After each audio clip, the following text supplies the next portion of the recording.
სირაქლემებს როცა ეშინიათ რასაკეთებენ? თავს მიწაში რგავენ, არა გარბიან, კაცო. გიჟივით დარბიან სირაქლემები, აი წარმოიდგინე, სირბილი არის მისი მთავარი გამოხატულება, რატო უნდა ჩარგოს თავი მიწაში თუ რაღაც ეშინია. გარბის.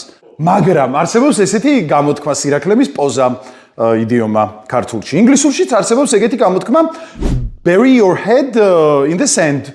თავის ქვიშაში ჩარგვა. ნიშნავს, რომ რაღაც პრობლემას გაურბიხარ, რაც აუცილებლად გადასაჭრელია, თვალს ხუჭა ძალიან ისეთი აშკარა პრობლემაზე, ფეხს ითრევ რაღაც პრობლემის გადაჭრას და ასე შემდეგ. I think that you bury your head in the sand and use it to hide the fact that you're lonely and scared and ამ იდიომის წარმომავლობა, რა თქმა უნდა, უკავშირდება იმას, რომ ადამიანებს გონიათ, რომ სირაქლემა ესე იქცევა, მაგრამ როგორც გითხარი, არაფერი ის არის რა ქვია იმას. კენკავს რაღაცებს და ან შეიძლება კვერცხებს ასწორებდეს, უვლიდეს კვერცხებს და რაღაცა შორიდან დაინახავ, ამ ხელა სირაქლემა, თავი ქვემოთ აქ ჩაყოფილი და ვაიმე ქვიშაში ჩაყვა და არ არის ნამდვილი ეგ ამბავი რა.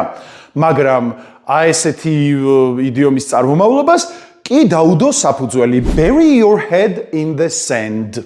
You could just close your ears, bury your head in the sand and pretend you don't know what's going on.